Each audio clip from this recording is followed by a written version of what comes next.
Hello, Merced College. I'm making this video to show you how to download results from an SLO assessment so that you can share it with your cohort as you're writing your program review. So one of the things that we know is that the data from your SLO assessments will roll up into the program review when you ask the program review template to generate data for course learning outcomes.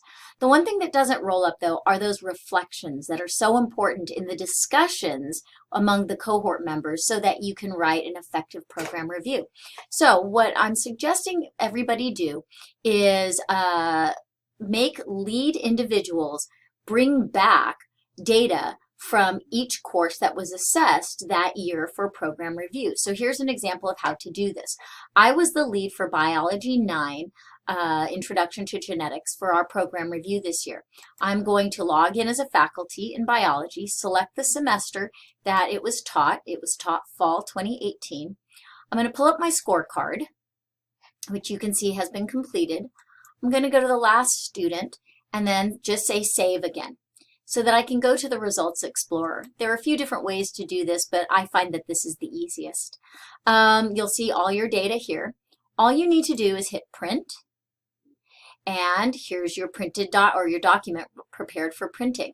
You can make however many copies that you need, or you can save it as a PDF to email it to your colleagues so you can all review the faculty reflections and people can look at the percent of students that met expectations for that given course. Why is this important?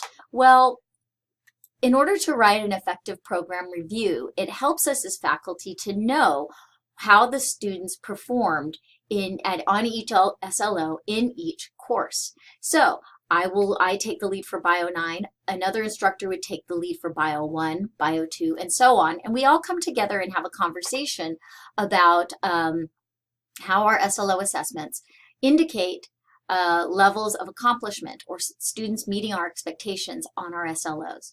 I hope that's helped. If you have any problems, please let me know. Send me an email, send me or give me a call in my office. And if you need any help, you can contact me with how to download your SLO assessments for program review.